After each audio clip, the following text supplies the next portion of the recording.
Who's ready to take a nap?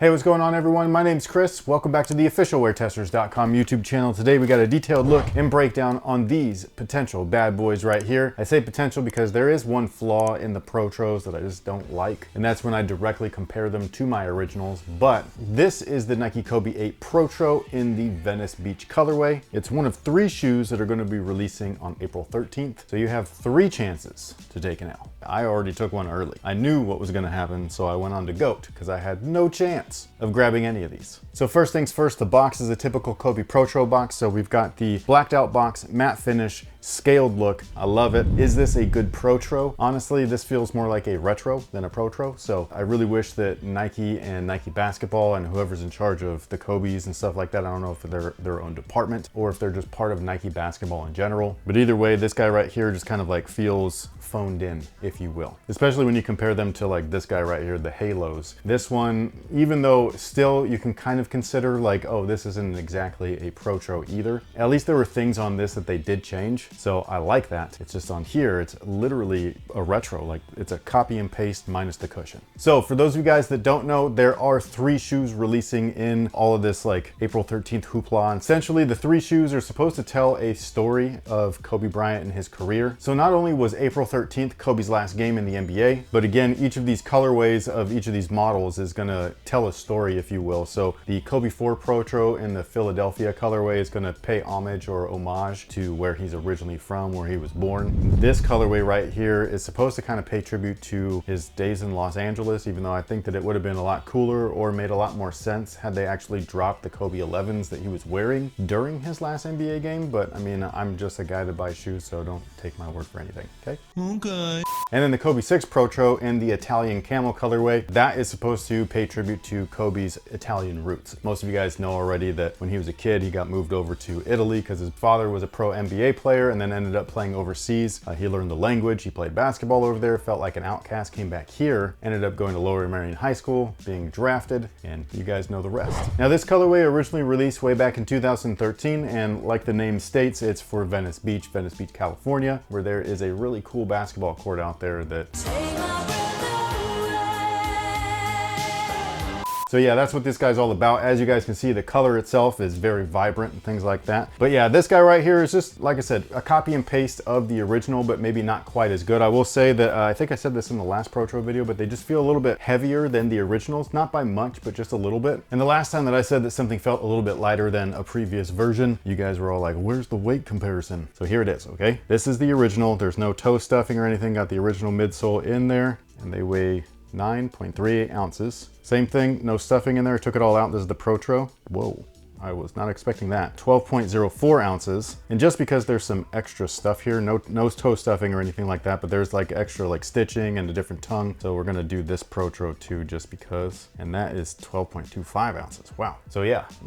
They're definitely heavier than the original. Now the outsole right here is something that they did change from the original. So while we still have herringbone in the majority of the sections, the heel and the lateral side nearest to the outrigger has been changed, but not by much. The pattern itself is the same. They're snake scales, but they've just been tweaked or turned when you compare them to the originals. Do I think that that's going to affect performance much? Not really. If anything, whatever rubber compounds they're choosing to use on these guys will affect things more than just tweaking the outsole. Then we still have a glass-based carbon fiber shank right here at the midfoot. These are a little bit lighter weight than a traditional carbon shank that you would see in various other types of models, whether it be something old like a Jordan 11 or 12, or something new like the Way of Wade 10. And then all of that sits underneath a carrier. So we've got kind of like a really hard or firm EVA carrier, and it's a hollowed out midsole, so technically a cup sole. And inside of that cup sole is this bad boy right here. So this is the whole Protro aspect of the shoe. The cushioning has changed from lunar foam, and they now use React. So if we're gonna compare them to the original Lunars, like first off, you could just feel in hand the weight differences between the two. And just because I wanna please you guys, here we go. So that is the weight. So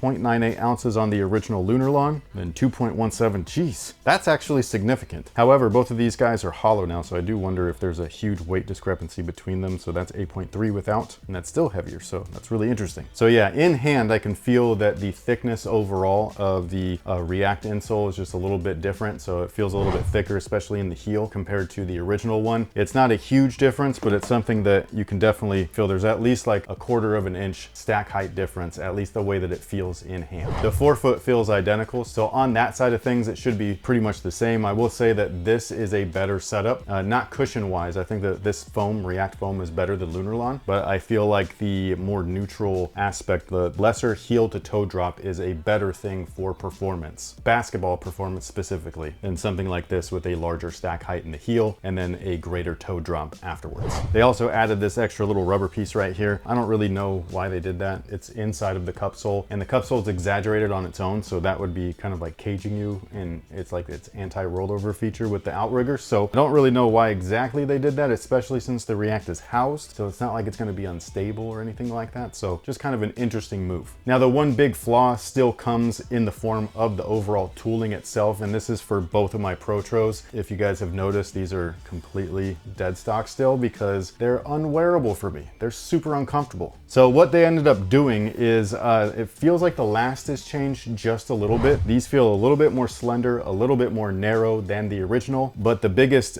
oopsie, in my opinion, when you're manufacturing something is what they've done with the sole right here. So if you were to put both of them side by side, just like this, the original Kobe 8 is perfectly flat. From the medial to the lateral side, it's nice and smooth. However, the Protro right here, it starts flat on the medial side and then goes and curls up at that outrigger. I don't know if there's a manufacturing flaw because I've seen different sizes of these in hand, including my other pair right here, and they all have the same flaw. I don't know what's going on there, but it makes this area feel like it's jabbing me right in my foot. Not comfortable at all. I want these to feel like the originals, especially if they're changing things and calling it a Protro. It's got to be at least better than the originals, and I just don't feel like this is that. Now, the upper on these guys is engineered mesh, so just like the originals. On top of that, it's got the same exact features that the originals do. So the swoosh here is not stitched like it was on the Halos, and I've seen certain like team looking colorways that have this overall look, so it looks like they're going with both styles. This is the one that I would consider a Protro, even if it's just slightly, because changing that swoosh up does change things just a little bit. I feel like it makes it look a little bit more premium than, I don't know what you'd call this, almost like a screen print application to fabric. Speaking of the swoosh, before I forget, it is reflective, and so is the Kobe logo or the Shizuku logo on the heel. And speaking of the heel, some of them look like this, where they were just like fang looking things instead of the full-on logo. That's because they actually released socks that featured the rest of the logo. I still have a pair.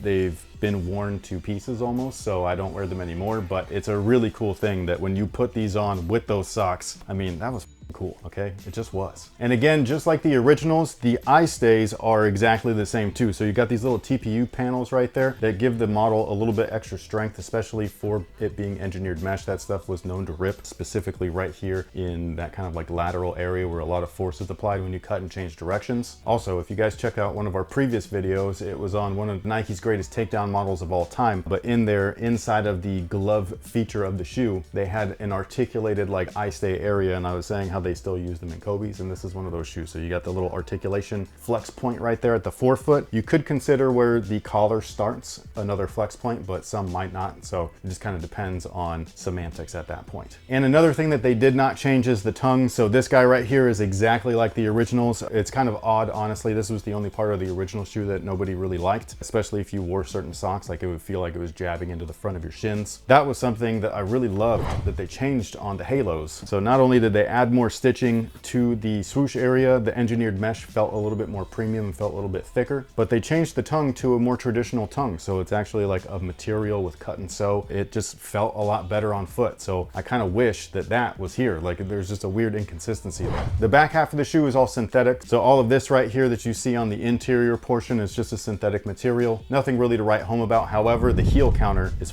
badass. They used to call it a heel clip back in the day, but either way, it's still a heel counter. It was really strong, but but also really lightweight at the same time. So it's one of the reasons why something so low cut and low profile was safe to play in on court. Now, as far as fit is concerned, they do fit true to size. Just keep in mind that they're ultra narrow. They should break in a little bit. So if you are a wide footer, while I wouldn't recommend you going true to size, if you weren't a super wide footer, you might want to go with that and just kind of see how things play out. This is assuming that you can get a pair. And normally this is where I would say, if you can, try them on in store. And well, what's the slogan? That's Mamba. Like, that's just the new Mamba. Getting these in store? Impossible.